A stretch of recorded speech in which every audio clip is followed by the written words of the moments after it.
Hey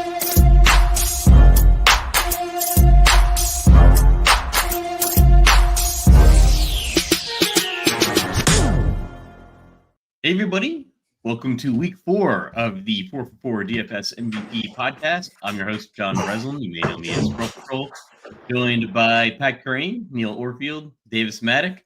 Guys, I'm proud to say that last week I had a Raiders wide receiver as one of my highest owned players. It was, of course, Jacoby Myers and not Trey Tucker. But I took full advantage of late swap to make sure that I got CeeDee Lamb into all of my Trey Tucker lineups. So I was poised to dominate the week. Anybody have a good week 3? No. Also, did not have Trey Tucker. Yeah. Needed a second DJ Moore touchdown to ship the main BR on Underdog and didn't get it. It was one of those weeks where I had a decent amount of Vikings D, and I had some Jonathan Taylor, and I had like lots of good stuff where I played 5 main lineups and 4 of them made money, but none of them. I was like, could you guys all like join together and create one really good lineup? So it's kind of one of those weeks. Yeah, we're on to week 4.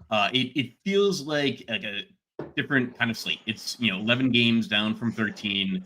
We've got the game in Dublin Sunday morning. We have two Monday nighters this 2 Monday nighters, yeah. Yeah, so that's where all the games go. So yeah, we're down to 11 games, and it feels like much more wide open. But then again, we do have some of the backup running backs coming into play with injuries to Tyrone Tracy and Najee Harris last week. But we'll start with the game environments.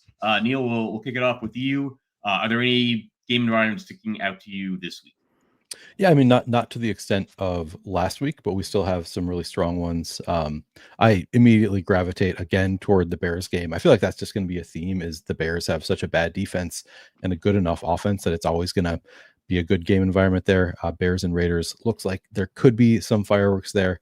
Obviously, the Ravens Chiefs is one that could go a lot of different directions. I think 2 really good offenses and 2 strong defenses, so that one is sort of interesting. I really like the Colts and Rams game environment. Obviously, 2 high teams with high implied team totals and just offenses that are somewhat condensed, have a lot of fun pieces. I think those are the ones that immediately. Actually, Washington, Atlanta, to some extent to me, after seeing what the Raiders did to Washington last week, I'm sort of tempted to go back to the well with the Falcons that couldn't do anything against the Panthers last week and really burned me. I still might go back to it. Yeah, you were high on the Atlanta game last week, and like one side of that was with Carolina. But yeah, that was probably one of the most unexpected outcomes we've had so far this season. With the Panthers winning 30-0 as underdogs. Pat, how about you? Any game environment sticking out to you? Yeah, I like the Bears one as well. On the Raiders side of that, the Bears are dealing with a bunch of defensive injuries and have been really bad on defense. So I'm like, could Powers be healthy? That would be fun. That would just make everything better. Obviously, he's practicing in full. We don't know if he's just going to be kind of still not at 100%, probably. But that game environment's definitely fun. The Patriots and the Panthers, I like a lot. You want spots where Drake May is not going to get pressured a ton. I still have a lot of doubts about their offensive line, even though they actually look okay in the numbers, but they've gotten some easy matchups. But this is another really easy matchup as far as pressure goes. So yeah, going back to trying to take advantage of the Panthers defense after the Falcons let us down. I'm into that. And I like, the late window. It's kind of an interesting setup because I kind of like some of the stuff in the late window better. The Ravens at Chiefs, I think is an interesting game environment because I actually kind of like that spot for Derrick Henry, but then, you could see these offenses really pushing each other. And the Ravens have lost a number of edge pieces. So this could be you have a Worthy coming back. So that is like I'm not sure what to make of that game environment. It could just be kind of Henry steamrolling the Chiefs and it's kind of gross, but there's at least some hope there. So yeah, those kind of jump out.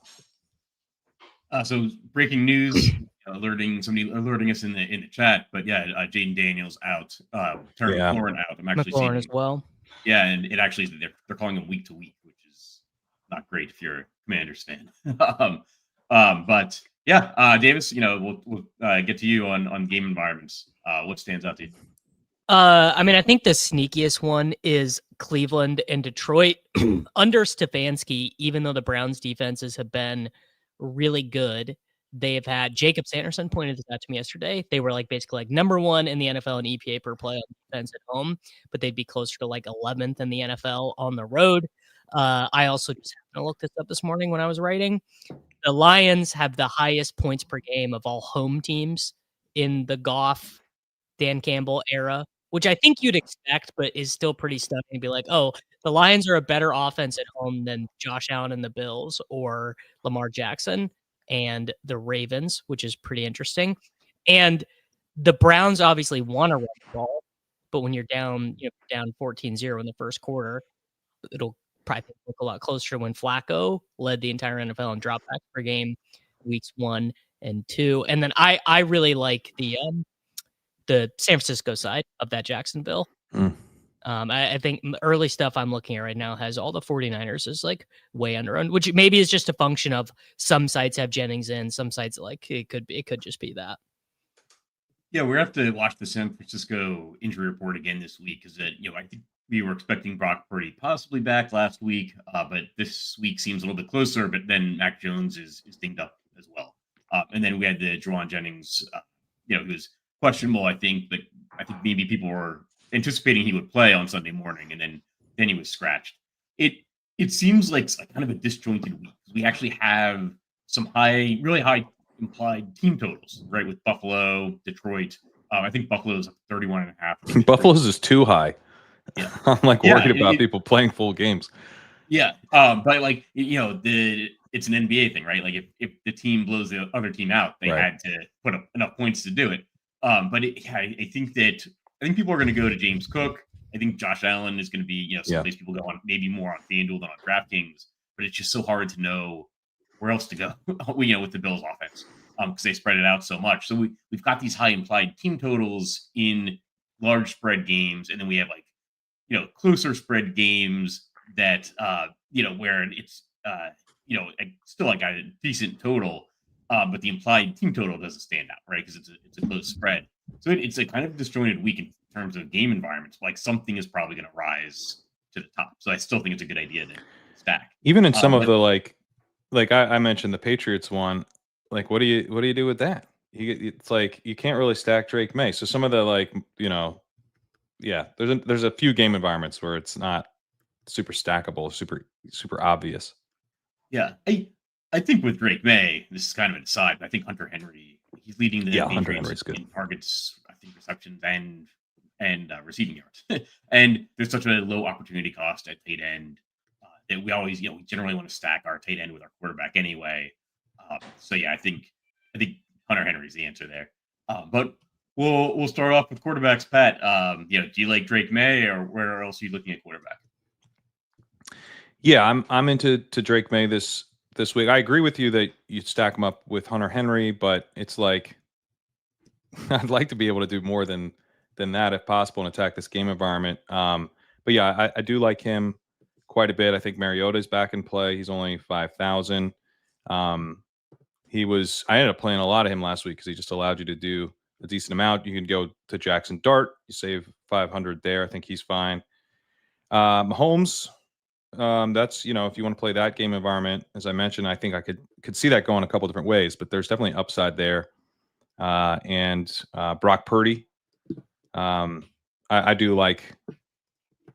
I mean, if Purdy's playing, then that game could actually be pretty fun. And you have Pearsall as kind of an obvious stacking partner there. So those would be kind of the top guys for me. Davis, what are you looking at quarterback? I mean, Purdy, again, it's just tough to say because ownership is going to fluctuate so much. Like a Purdy is like 3% owned and Jennings or Pearsall is 8% owned, then that they're going to basically be the best plays of the slate. If you look at their projected points and their ownership is just sort of hard to say.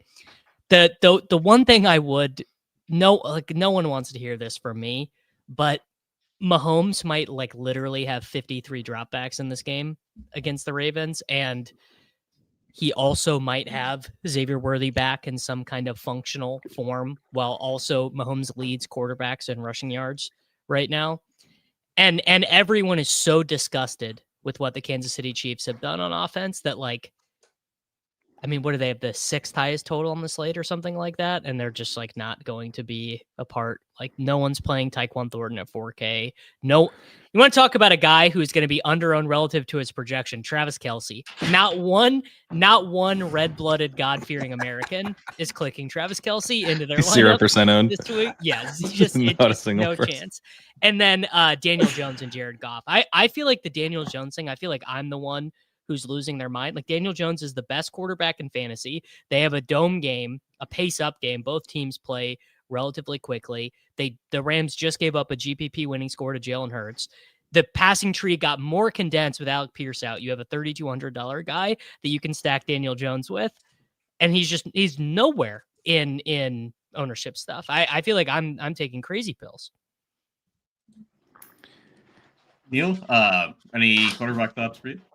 Yeah, I think that's a good shout for Daniel Jones. Not somebody, honestly, that I've given a ton of thought to, but does feel like one that's like too obvious, and so we're not playing it because of how obvious it seems.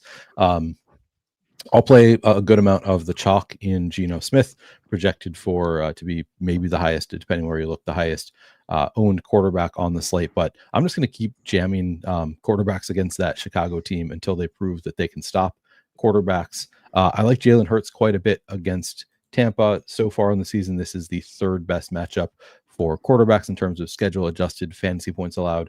That is mostly through the air, which of course doesn't benefit Hurts as much as it could, but I think he's another strong play once again this week.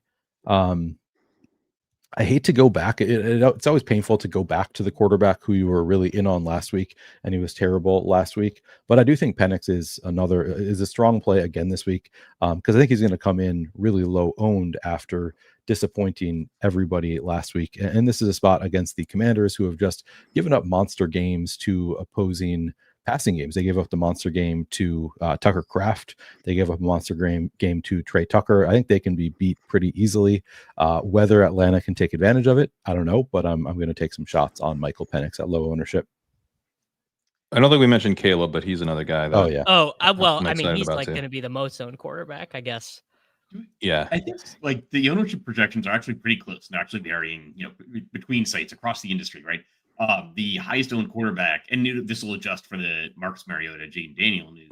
Like, I'm seeing, sometimes Caleb Williams listed as the highest owned quarterback. I'm seeing some Geno Smith. I think it's probably going to be Geno, and I don't know if that's a good idea. Neil, you mentioned Jalen Hurts. That's actually somebody that I forgot was on the slate. I tweeted it out, I think Saturday night. That I forgot Jalen Hurts was on the slate, and he ended up going out, and I think he was the highest scoring quarterback last week. I think he was, depending on the site and the contest, like he was either the winner or Geno Smith paired with Trey Tucker. It was actually somebody you mentioned. I wanted to touch on Patrick Mahomes, because it is like we get so used to not playing the Chiefs on main slates. They're so rarely on the main slate. They're always in a primetime game, and the offense is just not what it's used to. I think people get like highly annoyed by the team, by Travis Kelce, by Mahomes, by the refs. Rightfully so. Yeah. But I think that's a really interesting call. The Ravens have given up the most yards per game in the league this year. That's like they're playing Buffalo, right? And the Chiefs are not going to be able to run. That's the other thing. Like, Yeah. They have the worst rushing success rate in the league, or maybe it's the Bengals now after that last game. They combined have no running back who's topped 44 yards in a game yet. Like, this is not going to be what the Lions did. It's going to be like, truly, we really might see like 50 dropbacks from Mahomes here with Worthy back. Now, is Worthy going to be able to play? He's playing in this brace. Like, I'm not a doctor. I don't know. But if Worthy is able to even be like just swapping out Xavier Worthy for Juju Smith-Schuster or Hollywood Brown is like a massive improvement to that team. And they also are swapping out right tackles, I believe. I think there's a lot of chatter about Jawan Taylor being benched this week. I don't know if that'll happen or not, but if it is, that would be a pretty big upgrade for the Kansas City Chiefs. We'll see if they do it. Xavier Worthy price is just 5,800. Probably going to see minimal ownership. But all he has to do is run down. He doesn't have to keep catching the ball; just has to catch it a couple times, right? With his speed, be an interesting. I just also note the Ravens have Nnamdi Madubuike ruled out with a neck injury. Kyle Van Noy, Broderick Washington, linebacker, defensive lineman, as is Madubuike. They're both back-to-back DNPs with ankle and hamstring injuries. So that's something to keep an eye on if they're both out, because this Ravens defense has been terrible against the run, which isn't going to do that much against the Chiefs, but maybe they're like able to, pick up some first downs with the run or whatever. Not going to be much explosives there, but the Ravens defense has not been nearly as good against the pass, and they're like 21st in passing DVOA, 21st in EPA against the pass. So this is like a beatable defense right now, and maybe they kind of get it together, but not if they got a cluster of injuries. So it's kind of an interesting sneaky spot where I think Ravens defense isn't someone we're targeting, but might actually be a better matchup than it looks like on paper. Anybody have any interest in the other side of that game with Lamar Jackson leading the league with 9 passing touchdowns? It is the highest, or one of the higher total games of the week. I think second highest at 48 points. What about the other side? Always some interest in Lamar. I mean, he's Yeah. always going to be one of the top projected plays on the slate. More likely to stay close than the Josh Allen play. Like Josh Allen feels like has atomic upside, but also if that game is not close, then not so much. Not like the biggest priority for me, but certainly somebody I'll want to have some exposure to. The tough part about Lamar is that the Chiefs historically just kill Mark Andrews. I think his best game is 3 for 16 and a touchdown. Maybe that's just what Spags does with him. And maybe they'll change it this week because they think Zay Flowers is way more of a threat now, but it's just a little bit harder to find your way. Compare a Jared Goff lineup to a Lamar. Just you're going to solve 3 of your lineup spots because you have to double stack Jared Goff. I think you stack with Flowers. Yeah, he's a pretty good play. Like if you look at the season long numbers and kind of take last week out of your mind a little bit and zoom out, he looks pretty awesome at 6,700 with some ownership but not a ton. I think that's how I would play it, is that they do shut down Henry, or Henry just can't consistently get rolling, and it's Lamar, and we've seen them against the Browns. Last week they were forced to the air, but against the Browns, they won that game easily, and they still were pass heavy because they couldn't get the run game going. So this is an offense that I think wants to kind of be more like they were against the Bills, where they're running a bunch and then they're passing off of that and everything's working. But we've seen them just prioritize Lamar when they've needed to, because that was actually the thing that was scoring them points. So if this turns into a bit of a shootout, I think Lamar and Flowers could be a really fun stack for sure. Yeah, I think it's tough to get there on DraftKings. I think he's Lamar's always a much better play on FanDuel. Just the rushing touchdowns count more, and the quarterback pricing just doesn't go down as low. So it might be just some FanDuel bias on my part. Always loving him. He's probably my favorite player to play in DFS over the last 5 years. But it's again, there's some FanDuel bias there. But can I throw out one that's really gross? Yeah, it's always. CJ Stroud. CJ Stroud. This is they're scoring no points per game. This is a disastrous offense. What? I know. I'm intrigued. I'm a little intrigued, I have to say. The Titans defense is really bad. And you've got, I think they're really bad against the run, which is important because that's how the Texans, I think, want to be a different team than they are. They want to be able to pound the rock and kind of pass off of that and play this kind of old school Patriots style football, and it's not working at all. But against this defense, maybe it does. The Titans are dead last in EPL out per rush, and then they're not good against the pass either. And then Christian Kirk was back last week, and profile's a legit second option here. This is, he didn't, his yards per target was abysmally low, but he was earning targets, which is important because Xavier Hutchinson has been running a ton of routes here. Jaden Higgins' route participation has peaked at 41%, and that was in week 1. They haven't had an option they trust as a secondary receiver yet. Kirk came back at 77% route participation. He had a 24% targets per route run. He had 0.76 yards per route run because he didn't catch anything that was thrown his way. But there was a decent role here, and he's pretty cheap. So, I think he's in play. Yeah, I think like a Stroud. Now, this is more like, basically this is when I asked Neil, like, is this too gross for the large field stuff? But a Stroud double stack with Nico and Kirk, too gross for large field? It's rare to find anything that's too gross for large field, so I would not call this too gross for large. And I like that you can obviously it's pretty easy to stack up with those two. Like Nico Collins is the obvious one, and then Christian Kirk. I like that shout out. Just like he was very involved last week, and we didn't see anything from it, so he's going to go under owned as a result.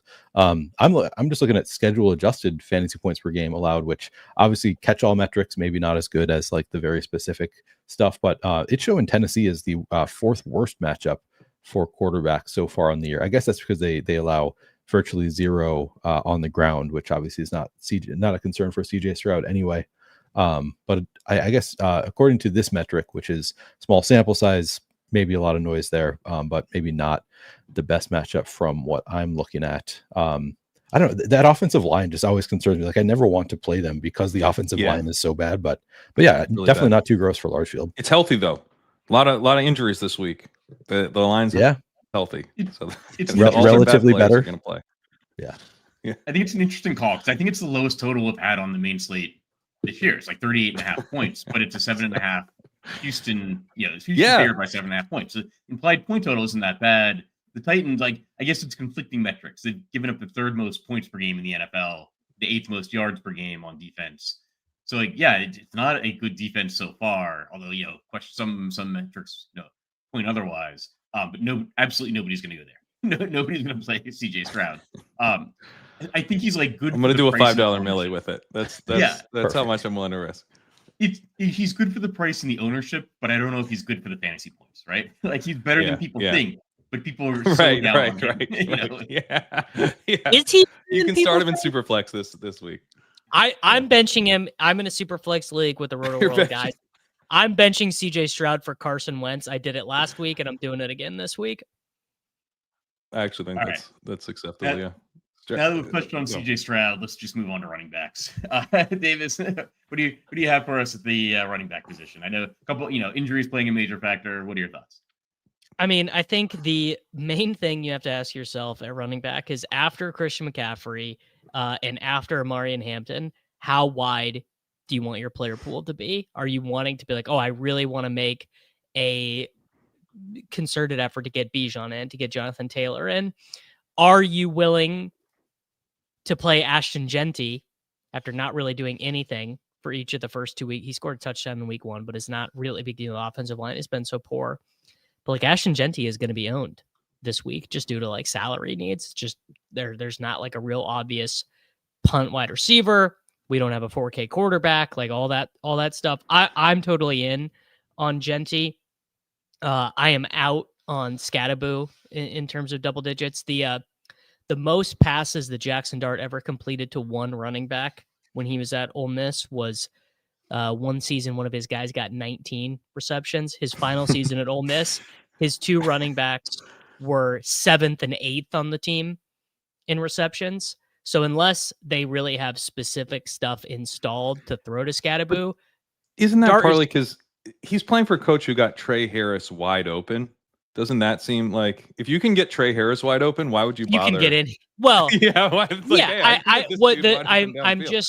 I'm just meaning to say this is not a man who is going to check down. He would rather scramble.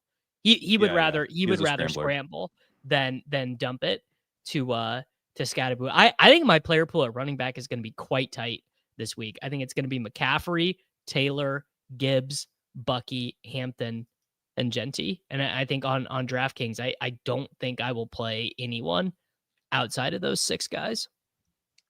So I'll just throw in a FanDuel note because Scatterboo is much better priced on FanDuel, and also the receptions aren't as important. Actually, I hadn't really thought about the Jackson Dart scrambling thing, but I think that's a good call.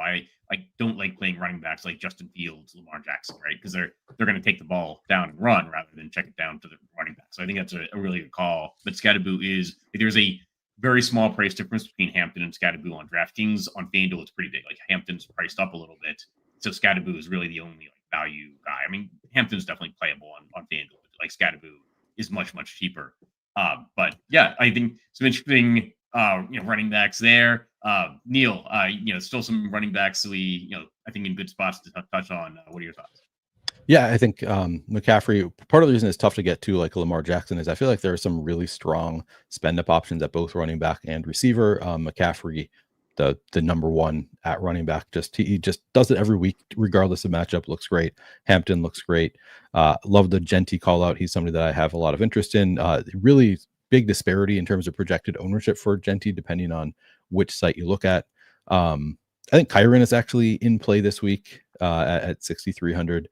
A name that I don't think Davis said is James Cook. I feel like just because of the spread there, just he wide range of outcomes for James Cook. I'm as annoyed as anybody that he just keeps crushing us with the touchdowns, but this seems like the spot for James Cook to potentially. This seems like the most obvious. Does he score 1 or 2 touchdowns game of all time? If he scores 1 touchdowns, he doesn't sniff optimals, and if he scores 2, you had to have him. So. He could score 3 though. Right. Like this implied team total is so high. Like I think he's a very strong play. Just I always think of this going into a Bills game. What's the most annoying outcome for me personally? Because that's what's going to happen. The one that's going to benefit Liam the most, which is I actually don't know. Yeah, which is James Cook. Yeah. What is the best victory lap that Liam could take? I think it's currently James Cook or Keon Coleman maybe going next. If Keon Coleman gets back on track for 1,510, then I think it would be Keon Coleman. Keon Coleman's separation score has to be like negative. It's so bad. Yeah. The only other name, let me throw out one more name. Quinshon Judkins. I just think the fact that he had that much success against the Packers, like I know it's not a great matchup with the Lions, but the Packers look like they're just indestructible in the past. I think Quinshon Judkins doing well even against them. So he's getting virtually no ownership, and just seems like he's like one of the best roles in the NFL. It seems this is not how I envision things playing out, but he's just like really quickly taken over that backfield. So even against Detroit, I think with that workload at that price, at that ownership, looks like really strong GPP play. He's an interesting pairing with CJ Stroud. I get it's almost the same guy, like same kind of play in my mind. Maybe the super large field tournament, like ugly play. But I think it's an interesting call because he's probably going to see the lowest ownership of running backs that are maybe like the only guy in their backfield, and he seems like the only guy in the Cleveland backfield. You mentioned Kyron. I also, to touch on Kyron, there's a big price difference, or a big price gap, right, between Bucky Irving and Kyron Williams. Like there's like a $600 gap in pricing that's ending up like a lot of Kyron Williams. Like a lot of times if you end up like anywhere in that price range, like you gotta go to Kyron because there's such a big gap between him and the next highest priced player. But sorry, Pat, what were you gonna touch on for running backs? Just on the Judkins thing, like that's a spot where I could see that going, kind of the other way on Detroit, where they did not work out well for them going against the Packers and their pass rush, and obviously the Browns. The Browns is not just Garrett. Like they have 4 guys that are playing really well right now, getting to the passer. So this is a tough matchup for Detroit in terms of pass protection, and Judkins has run really well. So and that's who they want to be. They want to feed this guy. So I think that is an interesting call. I'll on the Kyron point, I don't think the Bucky style. I know he's not gonna be like massive chalk, but I don't think he's great chalk here at all. Bucky or Kyron? Bucky. You do your thing, then I'll push back on it. He's gonna be the centerpiece of the game plan. So I think from that perspective, you're in good shape. You also do probably have Tristan Wirfs coming back, which is a big deal. But their offensive line is still kind of a mess even without that. They've lost multiple pieces besides Wirfs since then.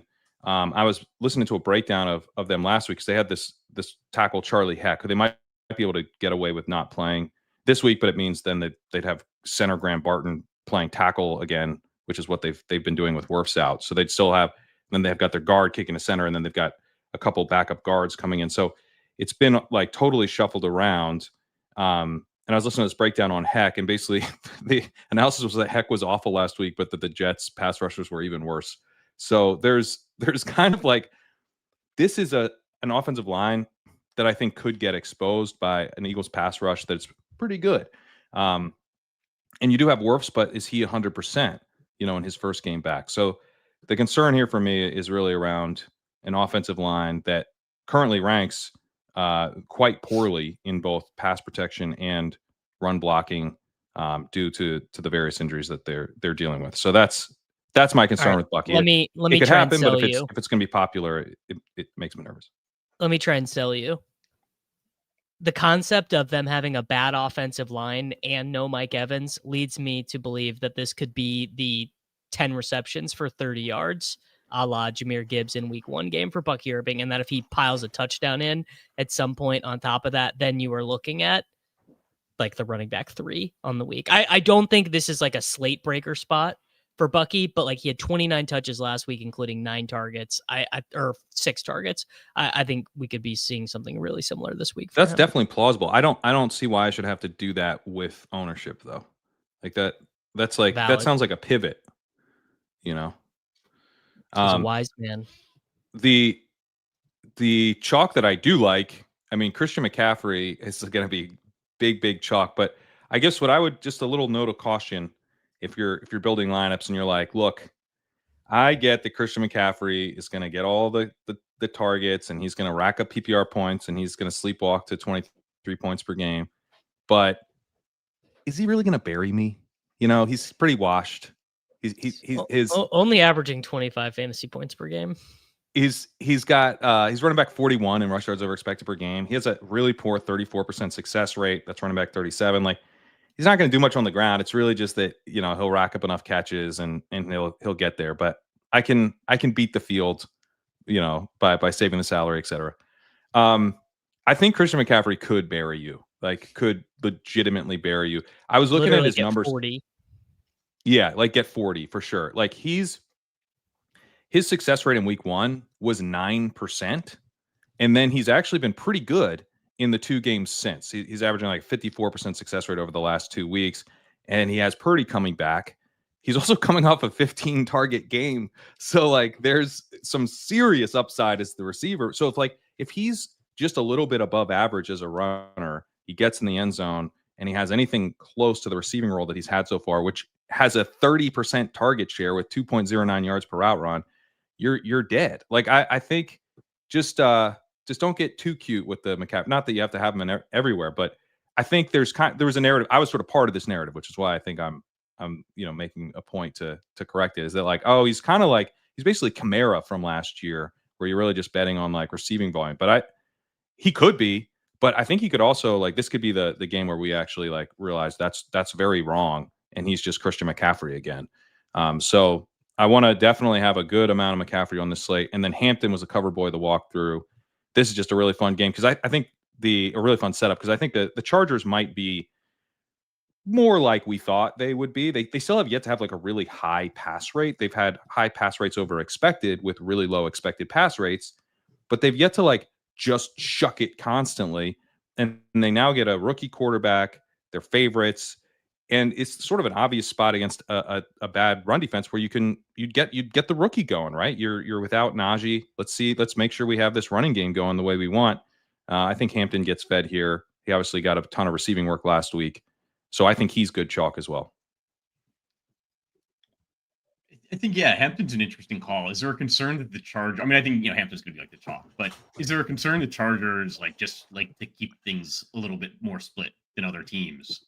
And they're now down a running back, right? Are they more cautious with Hampton? Like, does it go the other way where they're saying we don't want to? We saw this last year. So the first game that Gus Edwards missed was the game that Kamani Vidal scored that nifty 38-yard wheel route touchdown that I'll never forget. I see it when I fall asleep every single night. That did not translate to touches, though. They did what they did was they did the classic, the running back who plays but never gets the ball with Hassan Haskins and Vidal, where like the other guy would come in for 30% of the snaps to give, I guess it was Dobbins, a rest at the time, but they would get like 4 touches a game. Like they were not in there to ever get the ball. All right. Also, that you have like Hampton's a rookie who he's got a solid success rate. He's not been explosive yet. Like, and you have, I don't know, it's narrative stuff, but it's like, this is an offense that hasn't been able to get the run game going. And then now they get the Giants defense that's dead last in DVO against the run, 30th in EPA, 30th in success rate. So it's like, hey, you know what would be cool for us is like a team that's trying to win a Super Bowl is if we could get the run game going. Like let's be able to attack in multiple ways. This is like a get right spot for a huge part of what we're trying to do. Let's make sure we can be the team we want to be this season. So yeah, that's kind of how I'm thinking they're gonna attack this matchup with Hampton as a centerpiece. I'm actually like coming around to some Justin Herbert as leverage off the Omari and Hampton. But I might just be bitter. It's like I didn't take Hampton in any best ball teams. You know, he was still highly drafted. And it was talked you like, into Herbert by selling you Hampton. And then Najee gets injured.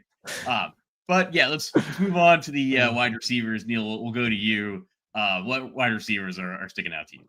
Yeah, so I talk about how there's it's tough to get to Lamar Jackson because of the pay-ups. I feel like you Pat just said you don't have to do it in every lineup, and I don't think you have to. I also think it would be totally justified if you just wanted to lock in Christian McCaffrey and Puka Nacua in every single lineup and then just build with a lot of there are a lot of cheap options around them because the workloads are so good. It's like we were talking about like McCaffrey, like he maybe he doesn't bury you. He's more likely to bury you, I think, than he is to fail you, barring an injury. Like if he's healthy, he's just going to get 20 plus fantasy points and like just locking that into your lineup. I think it's kind of the same thing with Puka Nacua, highest target share in the league so far.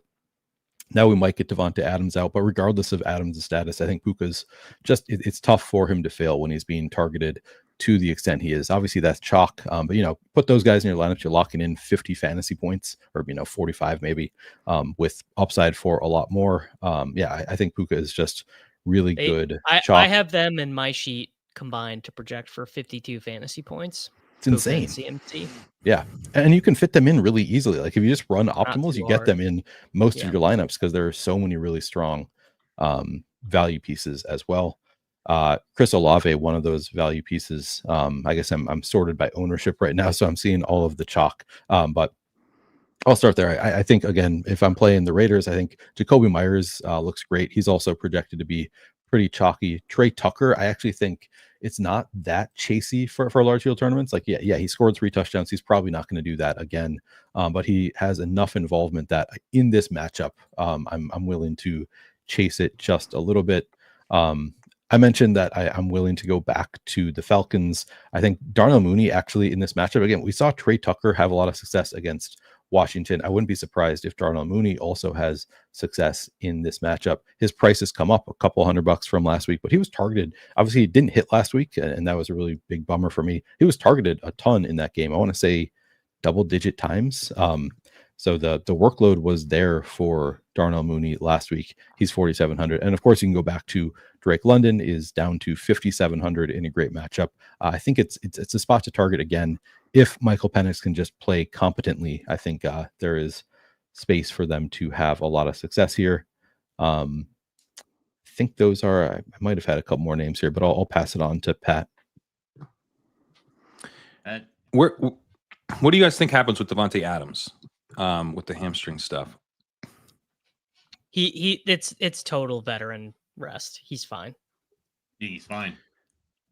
I think if he's healthy, I think he's pretty interesting as well. I mean, Puka's obviously just like so locked in, but Adams' role has been awesome. Seems to be a guy they're looking for in the end zone as well. And like, if we were like, if he was on any other team, we'd be talking about Adams, I think, pretty differently. Like his role is like he has a 27% first read target rate, which is higher than Drake London had last year when he led the league. It's just that Puka's at 40%. So, like so many metrics, you're just like, oh, he's getting crushed by Puka, but also like Adams is producing like league leading over the course of a full season type of numbers. So he's, he'll be owned too. But if Puka is going to, I'm curious to see like where that conversation is, because if people are all nervous about Adams and it's just like, oh, just play Puka, then Adams becomes, I think, a pretty intriguing pivot. The 49ers guys are interesting. Ricky Pearsall, his role is kind of Ayuki in that like he's not getting that many targets, but he's getting targeted really deep and he's been efficient. and he has Purdy coming back. So, he's pretty interesting. I don't even know if he's a pivot off of McCaffrey. He might just be someone you could play with McCaffrey, to be honest, but he's just a good play. And doesn't seem like he's going to catch a ton of ownership, although depends a little bit, I guess, if Juwan Jennings goes and people go there. I think the Chargers guys are still pretty interesting. Quentin Johnston, probably, God, he you probably led jumps out with the Quentin most. Johnston, man. He said Chargers wide receivers are interesting and led with Quentin Johnston. I'm leading with Quentin Johnston, dude. I'm leading with Quentin Johnston, and so are the Chargers. Looks legit, yeah. I will not Malik Neighbors. capitulate. Malik Neighbors is kind of an interesting, not completely forgotten about, but maybe not like super popular guy. And I'll throw out Brian Thomas is another. I mean, Brian Thomas's role is still awesome. He's just like he has no connection with Trevor Lawrence this year at all. But like I don't think that's the issue. Do you think it's an injury? Did you see the I was gonna say the Jeff yeah, Mueller. Jeff Mueller, yeah. I thought that was interesting. He's got this very specific wrist injury that like makes contact very painful. Feels like a hard thing to play professional football with a very painful, which explains like the not like avoiding contact, like alligator arms. Yeah, I kind of like the explanation there. Okay, I got to dig more into that.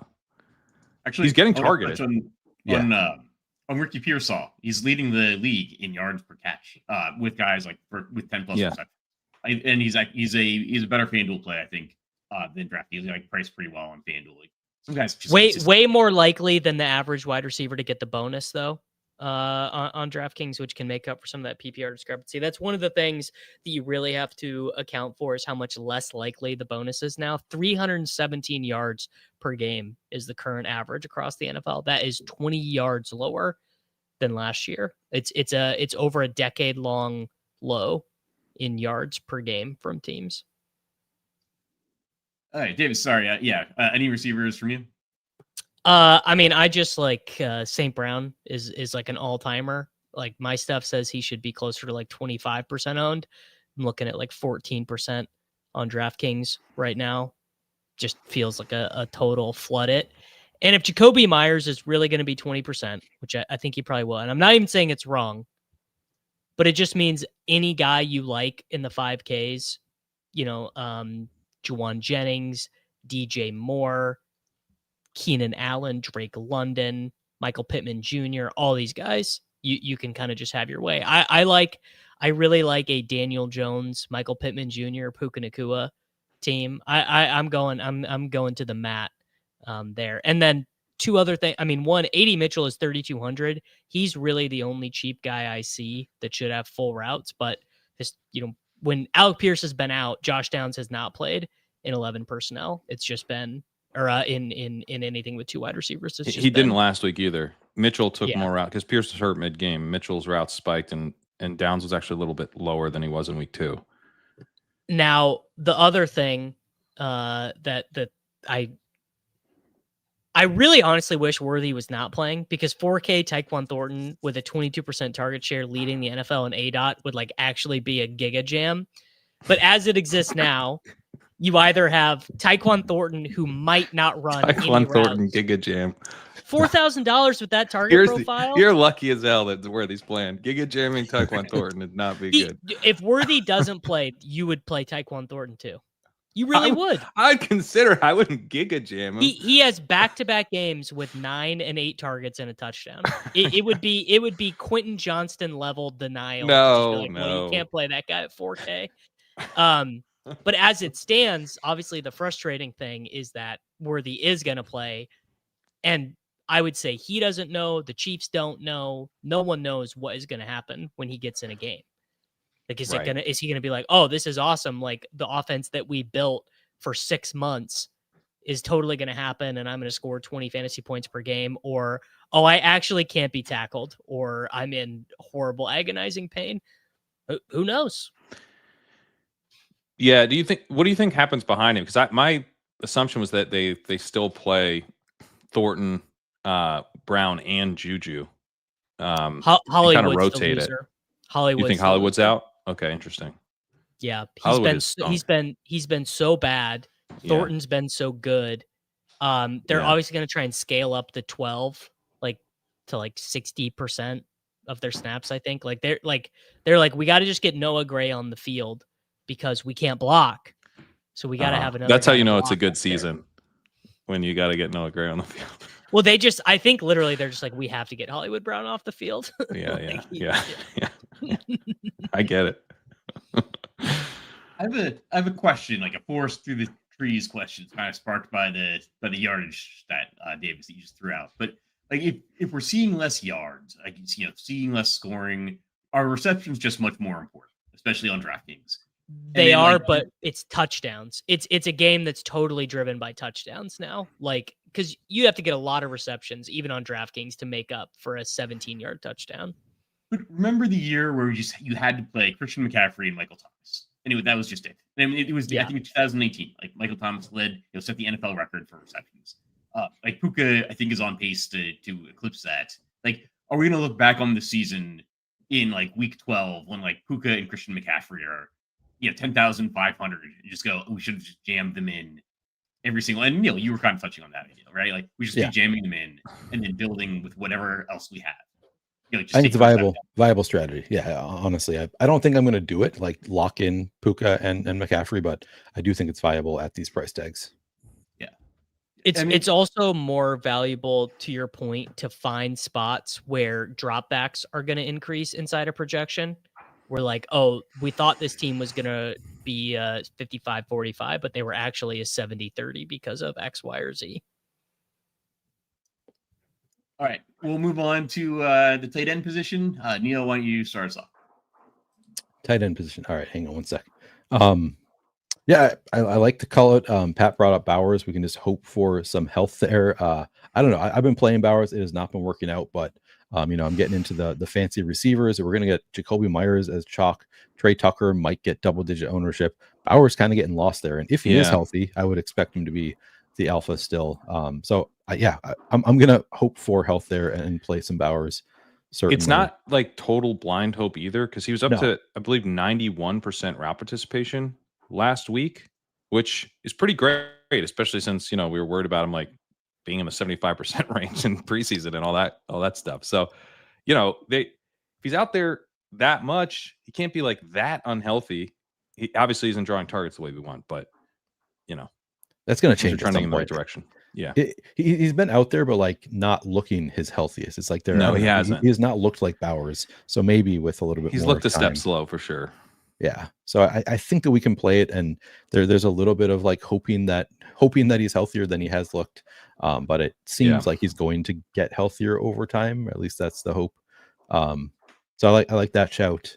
I think Tyler Warren, Davis shouted him out. I think that's a strong play. You can stack him up with Jones or playing without Jones. He's just a little bit too inexpensive. I'm worried.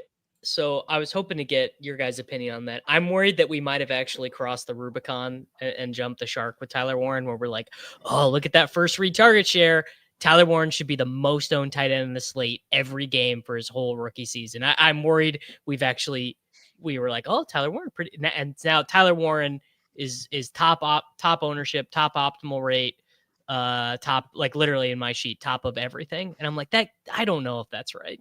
Yeah, I mean, I hope that it's not. As somebody who faded him in best ball, I hope that it was just all, a mirage and he's going to go away. But I don't know. At 4,600, he's not getting crazy high ownership.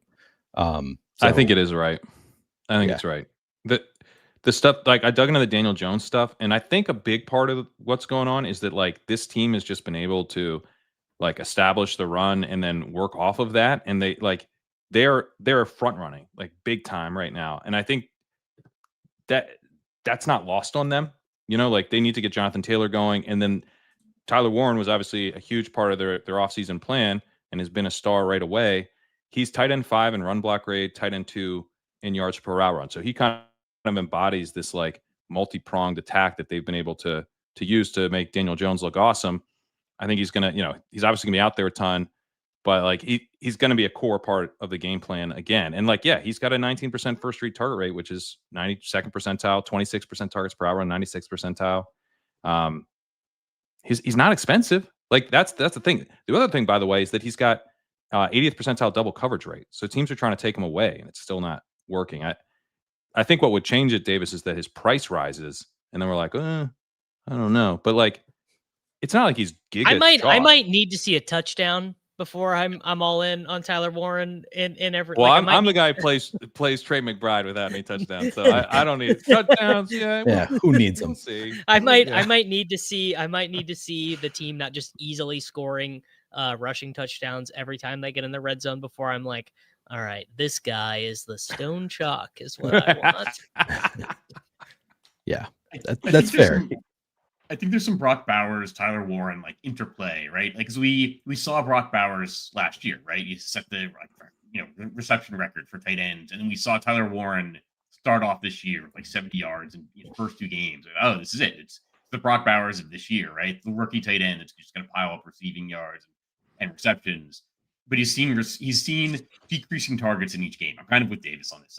We might have like gotten like too hot, over our skis, right? On Tyler Warren. I'll say that I know I'm going to be playing a lot of Jacoby Myers again this week, so that basically guarantees Brock Bowers. Nice. We appreciate it. Week, thank you for your service. Yeah, it's going to be 12 receptions, 120 yards, maybe add a touchdown. I guess, any other tight end thoughts, or we'll move to closing thoughts?